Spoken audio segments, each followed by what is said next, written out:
네, 오늘도 주요 이슈 시원하게 풀어드리겠습니다. 오늘도 커버스토리 조경준 아나운서와 함께하겠습니다. 어서 오세요. 네, 안녕하세요. 조경준입니다. 조경준 아나운서 오늘 출근길 어땠습니까? 네, 출근길 날씨는 선선했는데요. 네, 1호 태풍 우디비 발생을 했잖아요. 아, 그렇죠. 예. 네, 그래서 그 영향으로 제주에서는 오늘부터 이른 장마가 시작될 거라는 정말 이야기가 이른 장마 나오고요. 같아요. 네, 예. 일주일 정도 빠르다고 하더라고요. 예. 그래서 또 남부 지역에서도 비 예보가 있고요. 내륙은 그 태풍의 영향으로 또 후텁지근한 날씨가 오늘 이어지겠다는 전망입니다. 네, 주말에 또 비 소식도 있더라고요. 네, 장마의 영향, 태풍의 영향으로 비가 예. 올 예정이라고 합니다. 네, 알겠습니다. 잘 들었습니다. 주요 이슈 정리해 보겠습니다. 자, 이재명 대통령이 어제 군 당국에 대북 확성기 방송을 중지하라고 지시했어요. 그렇습니다. 어제 오후 2시부터 대북 확성기 방송이 중지됐는데요. 예. 작년 6월 윤석열 정부가 북한의 오물 쓰레기 살포에 대한 대응으로 6년 만에 대북 확성기 방송을 재개한 지 1년 만에 다시 중지했습니다. 그동안 비무장지대나 경기 강원 등 접경 지역에서는 확성기 방송 때문에 군 장병이나 주민들께서는 잠을 잘 못 잔다는 등 일상의 어려움이 그래요. 크다는 예. 원성도 높았는데요. 대통령실은 남북 관계 신뢰 회복과 한반도 평화 정착을 위한 정부의 의지에 따라서 이루어진 것이라고 설명을 했습니다. 그러면서 이번 조처와 관련해서 북한과의 사전 협의는 없었다 이렇게 설명을 했는데요. 예. 다시 말해서 남북 긴장 관계를 풀기 위해서 정부의 선제적인 조치인 셈입니다. 확성기 방송 중지 조처에 대한 배경으로는 두 가지를 짚어볼 수 있는데요. 먼저 이 대통령은 지난 대선 과정에서도 2년 넘게 끊긴 남북 연락 채널을 복원하고 대북 전단 살포와 대북 확성기 방송을 중단하겠다는 구상을 밝혀온 바 있고요. 그리고 북한이 작년 11월 이후에 우물풍선을 날리지 않고 있다는 점도 배경으로 꼽힙니다. 네, 이제 북한의 반응이 주목이 되는 겁니다. 자, 남북 관계의 전환점이 될 수 있을까요? 우선 북한이 우리 정부의 화해 제스처에 호응해서 연락 채널을 복구하거나 또 효력이 중지된 9.19 군사 합의가 복원될지는 일단 불투명한 상황인데요. 예.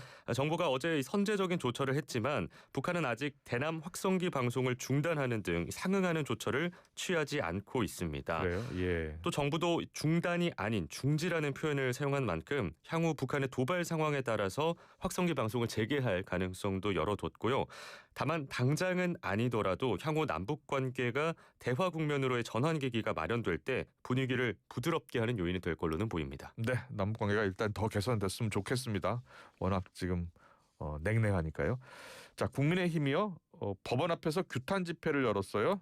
그렇습니다. 예, 어떤 집회예요? 네, 어제 지난 9일 이재명 대통령의 공직선거법 위반 파기환송심에 대해서 네. 기일 추후 지정을 결정한 서울고등법원 앞에서 현장 의원총회를 개최를 했는데요. 예. 대선 패배 이후 첫 장외 여론전에 나섰습니다. 전체 의원 80%에 가까운 83명의 의원이 모였고요.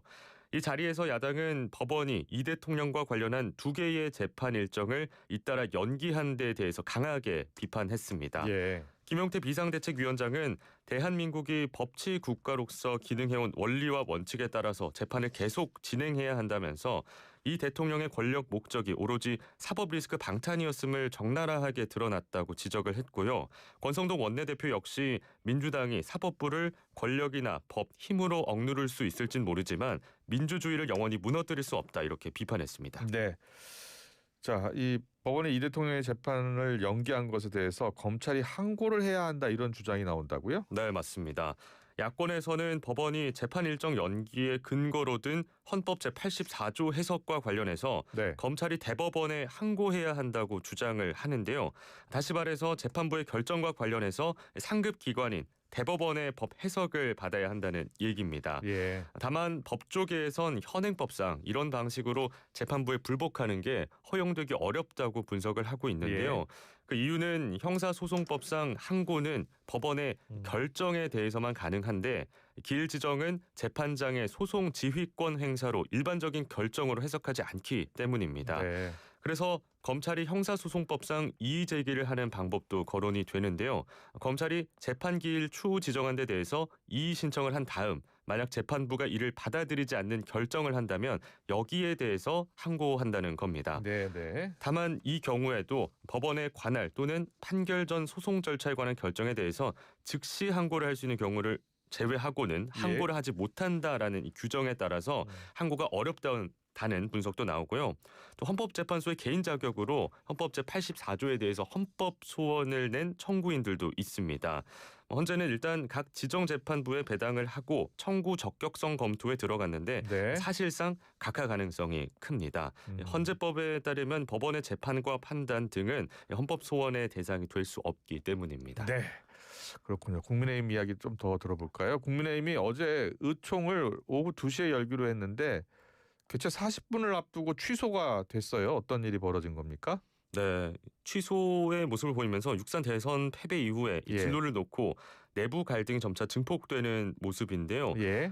얘기해 주신 것처럼 오후에 국민의힘에선 의원총회가 예정돼 있었습니다. 네. 이 자리에서는 김용태 비대위원장의 거취와 또 당 개혁안 추진 여부를 논의할 자리였는데요. 40여 분을 앞두고 취소됐습니다. 이날 오전 이 대통령 재판 연기와 관련해서 앞서 당 차원의 규탄 대회가 있었다고 말씀드렸지 않습니까? 네. 정부와 여당을 향한 메시지가 분산될 수 있다는 우려와 함께 또 결론 없는 의총을 거듭할 경우에 자칫 당내 갈등과 분열의 모습으로 외부에 비칠 우려가 있어서 취소를 결정을 했습니다. 의총 취소에 대해서 김용태 비대위원장과 일부 친한계 의원들은 반발했는데요. 예. 김 위원장은 의원총회에서조차 개혁안 논의를 막는 현재의 당 상황이 참으로 안타깝다 반발했고요. 또 그러면서 전당대회 개최 시기와 탄핵 반대 당론 무효화 등 개혁 과제별로 의원총회를 열어야 한다고 공개 촉구했습니다. 또 여기에 대선 후보 교체 논란에 대한 당무감사가 게시되면서 내부 파열음이 더 커지고 있는 상황인데요. 이번 당무감사는 김 비대위원장이 지난 8일 발표한 5대 개혁안 중 하나입니다. 당무감사에 대해서 계파별로 입장차가 큰 가운데 김 위원장이 당 대표 자격으로 당무감사권을 발동한 건데요. 사실상 당내 구주류를 겨냥한 것 아니냐는 해석이 나오는데 이에 대해서 구주류에서는 불편한 기류가 감지되고 있습니다. 권성동 원내대표는 기자들과 만나서 자신은 잘못한 게 없다며 당무감사위도 상식이 있으면 바로 판단하지 않겠냐 이렇게 말을 했는데요. 또 이달 30일까지인 김 위원장의 임기 연장 여부를 놓고서도 서로 다른 주장이 충돌했습니다. 전날 재선 의원 30명 중 절반인 15명은 성명을 내고 8월 말 전당대회를 개최하고 김 위원장의 임기를 그때까지 연장해야 한다고 촉구를 했는데요. 반면 구주류를 중심으로 한 의원들은 오는 16일 새로 선출되는 원내대표를 중심으로 전당대회 개최와 당 개혁안 논의를 하면 된다면서 김 위원장 임기 연장에 반대했습니다. 네. 한편 또 권성동 원내대표는 오늘 원내대표 자리에서 물러난다고 얘기를 했는데요. 국민의힘은 오는 16일 권 원내대표의 후임이 될 신임 원내대표를 선출합니다. 현재 차기 원내대표 후보군으로는 4선의 김도읍, 김상훈, 박대출, 이헌승 의원 그리고 3선의 김성원, 성일종, 송언석 의원 등이 거론되고 있습니다. 네, 원래 이 의총에서 쇄신을 논의한다고 했는데 이 논의가 취소된 거예요. 당내 상황과 관련해서 당 원로들이 어떤 목소리 냈습니까? 네, 이날 여의도의 한 식당에서는 국민의힘 상임 고문단 회의도 열렸는데요. 이 자리에서 당 원로들은 고강도 혁신을 주문하면서도 앞서 말씀드린 후보 단일화 과정에 대한 당무 감사 등은 신중할 필요가 있다고 당부했습니다.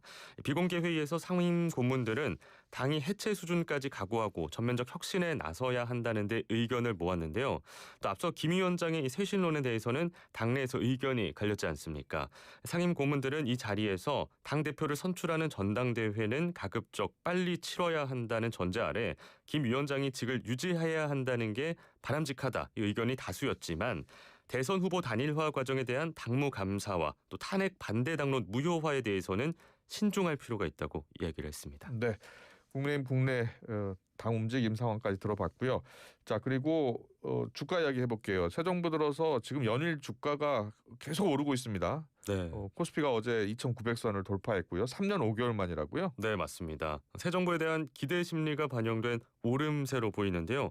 허니문 랠리가 여새째 이어지면서 어제 코스피가 2,900선에 안착을 했습니다. 매수 강도는 다소 약해졌지만 예. 외국인이 6일 연속 한국 주식을 사들이면서 상승을 이끌었고요. 또 기관의 매수세가 더욱 거세지면서 오름폭을 키웠습니다. 국외적 배경도 있는데요. 관세 전쟁을 벌이던 미국과 중국이 큰 틀의 합의에 도달했다는 소식도 대표 대형주에게는 호재로 작용했습니다. 네, 어제 이재명 대통령이 한국 거래소 찾았잖아요. 네. 예, 증시를 좀 활성화하겠다 부양 의지를 밝혔어요. 네. 이 자리에서 이재명 대통령은 자본시장을 활성화하려면 공정하고 투명한 시장 질서를 확립해서 예. 시장의 신뢰를 확보하는 게 중요하다 이렇게 이야기를 했는데요. 불공정 거래 근절을 담당하는 시장 감시위의 역할과 책임이 막중하다라고 얘기를 하면서 한국 시장의 공정성과 투명성을 확립하고 이를 위해서 불공정 거래를 엄중히 단속하겠다라는 뜻을 내비쳤습니다.